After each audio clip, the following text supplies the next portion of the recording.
Hi all, welcome to Raaonline. Welcome to the MCQ series.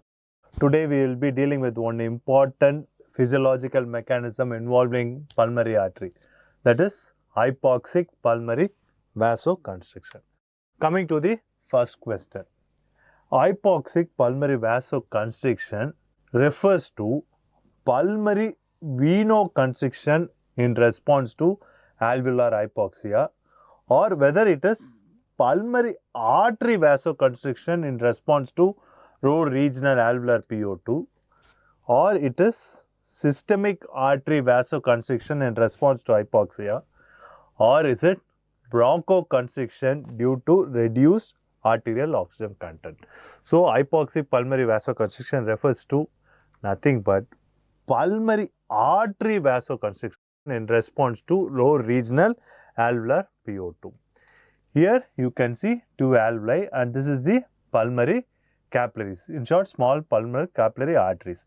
Here you have two normal alveoli. When this alveoli is hypoxic, this alveoli is not ventilated. It sends a signal. There is an endothelial smooth muscle crosstalk.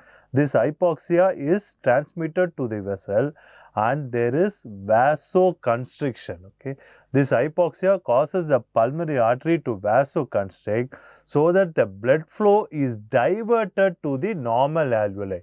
Here the blood flow is not wasted. Instead, it is vasoconstricted and diverted to better ventilated area so that the blood flows to a normal ventilated area. So, hypoxic pulmonary vasoconstriction is a unique physiological mechanism in which small pulmonary artery constricts when the alveolar oxygen tension comes down.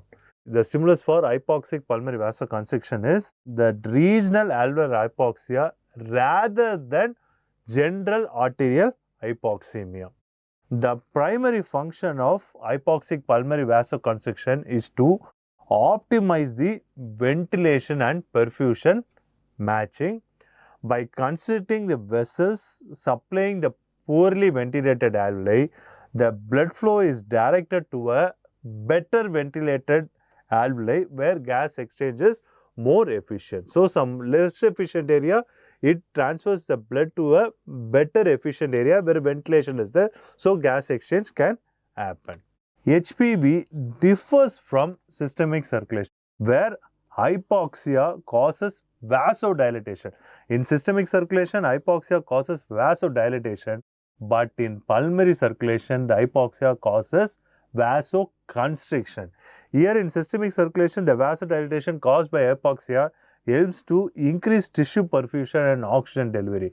Here, the vasoconstriction diverts the blood to a better aerated alveoli. HPV represents specialized adaptive mechanism which is unique to lung, and this mechanism plays a crucial role during thoracic anesthesia, particularly during one lung ventilation where hypoxia can be a problem.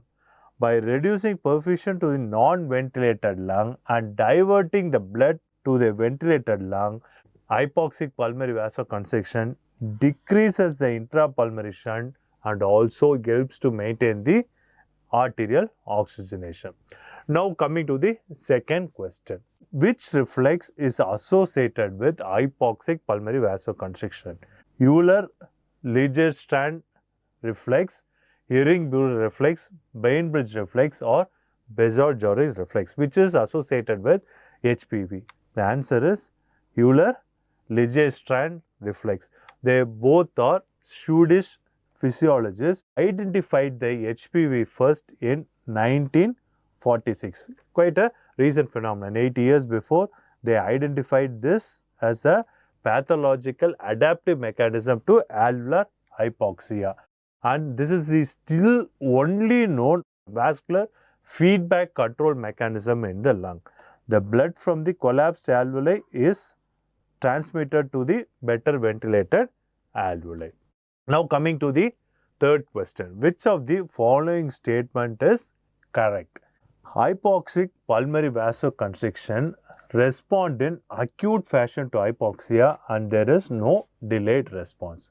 Or HPV respond in a delayed fashion to hypoxia and there is no acute response. HPV has acute as well as delayed response, that is a biphasic response, and HPV there is no acute or delayed response. Which statement is correct? The HPV is a biphasic response. It has an acute as well as a delayed response. Here immediately when there is hypoxia, there is acute hypoxic pulmonary vasoconstriction which lasts for 5 to 20 minutes, followed by there is a delayed sustained response which lasts for 30 minutes. So, whenever there is hypoxia, there is acute response followed by a delayed sustained response, and then after reoxygenation it comes back to normal to the baseline. Here the condition which can reduce this hypoxic pulmonary vasoconstrictions are injured endothelium. In case of injured endothelium, there is no sustained delayed response, or hyperthermia reduces the HPV, alkalosis, hypocalpinic alkalosis, sepsis, systemic inflammatory response syndrome, and greater than 30% of lung volume are exposed to hypoxia. Then also you have reduced HPV response, or your alveolar PaO2 is less than 40 millimeter of mercury with lung unit ventilation perfusion ratio of less than 0.3. These are the cases which can reduce the HPV. And coming to the factors which can increase your HPV response when your endothelium is intact. Here endothelium is intact, so there is enhanced response. Age, hypothermia, acidosis, hypercapnic acidosis improves HPV, your RBC. When less than 30% of lung volume is exposed to hypoxia, or when your alveolar PaO2 is between 50 to 80 millimeter of mercury and the lung unit with ventilation perfusion ratio which is greater than 0.4. These are the conditions which can increase your HPV. The offset of HPV is also biphasic, that is the recovery from HPV is also biphasic, and the pulmonary vascular resistance may not return to baseline for several hours after prolonged one lung ventilation. So, this contributes to increased desaturation during collapse of second lung during bilateral thoracic procedure. When you do surgery on both sides, when you come for the second lung, the response will be very much exaggerated. It is a form of a preconditioning reflex effect. So, HPV is a preconditioning reflex effect, and the response to the second hypoxic challenge will be greater than the first challenge. Now, coming to a clinical scenario, a 60-year-old man with normal preoperative pulmonary function undergoes lobectomy under one lung ventilation. During surgery, the oxygen saturation progressively fall despite increasing your FiO2 to 100. To deepen anesthesia, the anesthesiologist increase the end-tidal sevoflurane concentration to approximately 2 mg. Shortly afterwards, the hypoxemia gets worsened. The most likely explanation is enhanced HPV by volatile anesthetic, inhibition of HPV by volatile anesthetic, there is an increased bronchial flow or a reduced bronchial blood flow. The answer is inhibition of HPV by volatile anesthetic. Volatile anesthetics are known to increase the hypoxic pulmonary vasoconstrictor response. Volatile anesthetic agents such as sevoflurane, isoflurane and desflurane inhibit HPV in a dose-dependent manner, particularly in concentration which exceeds 1 mg. Increasing sevoflurane to 2 mg blunts HPV, allowing more blood flow to non-ventilated lung. This increases the shunt fraction and worsens the hypoxemia during one lung ventilation. Older agents, allothane, ether are potent inhibitor of HPV, and this may have contributed to high incidence of hypoxemia during one lung ventilation in 60s and 70s. Which of the following statement is false regarding molecular mechanism of hypoxic pulmonary vasoconstriction.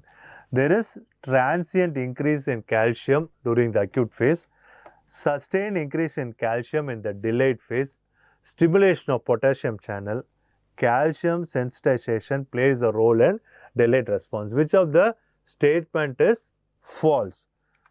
The answer is stimulation of potassium channel does not happen. There is inhibition of potassium channel with regard to HPV.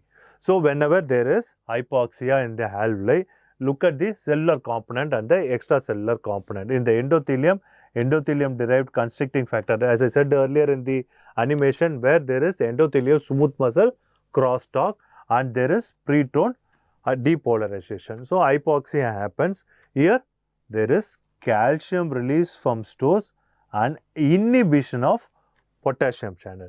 This calcium release from stores cause a transient rise in calcium which leads to the phase 1 acute response.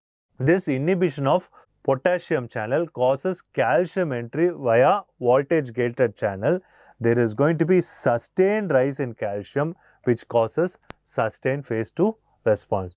Apart from that, there is calcium sensitization which happens from endothelium, which is also responsible for the sustained response in phase 2 hypoxic pulmonary vasoconstriction.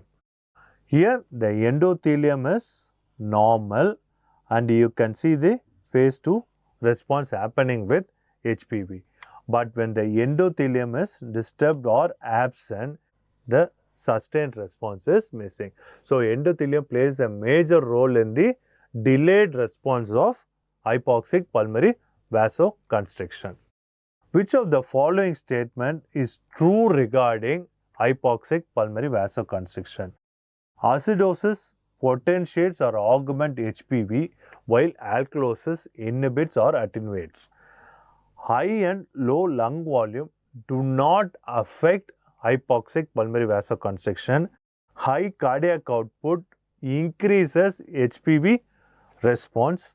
Hypothermia increases HPV response. So, which of the statement is correct? The answer is acidosis potentiates hypoxic pulmonary vasoconstriction whereas alkalosis inhibited. High and low lung volume affects HPV. High cardiac output decreases HPV response and hypothermia also decreases the HPV response. You have physiological factor affecting it, pharmacological factor affecting it, as well as pathological factor affecting hypoxic pulmonary vasoconstriction. With regard to acid-base balance, acidosis potentiates HPV whereas alkalosis inhibits it. With regard to carbon dioxide, hypercapnia increases the response whereas hypocapnia decreases the response. Temperature, hyperthermia increases the response whereas hypothermia inhibits the response. With regard to cardiac output, high cardiac output or increased pulmonary blood flow. Whenever there is high cardiac output, there is going to be increased pulmonary blood flow. It attenuates HPV by passively distending the pulmonary vessel and overriding. See, HPV is a arterial vasoconstriction, but when there is high cardiac output, there is high blood flow into pulmonary artery and the bloods are dilated. So, the vasoconstricted response is not going to be much with high cardiac output. And lung volume, both extremely high lung volume, over distension and attenuated lung can impair the reflex leading to HPV.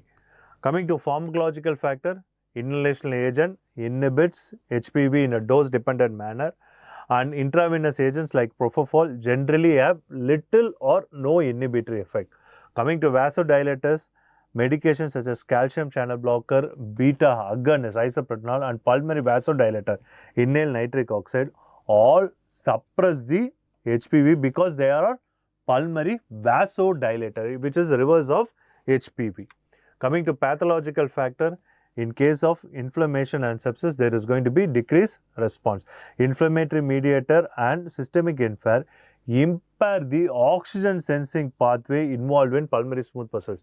There is endothelial smooth muscle crosstalk, and whenever there is inflammation and systemic infection, this response comes down and they blunt the HPV response and worsens the systemic hypoxemia. Coming to lung disease, chronic conditions like COPD or severe pneumonia, there is going to be global hypoxia. The main symptoms of HPV is regional alveolar hypoxia, but this COPD or severe pneumonia causes global hypoxemia, and this elevates the pulmonary vascular resistance, efficiently leading to pulmonary hypertension, and HPV is inhibited. Thank you.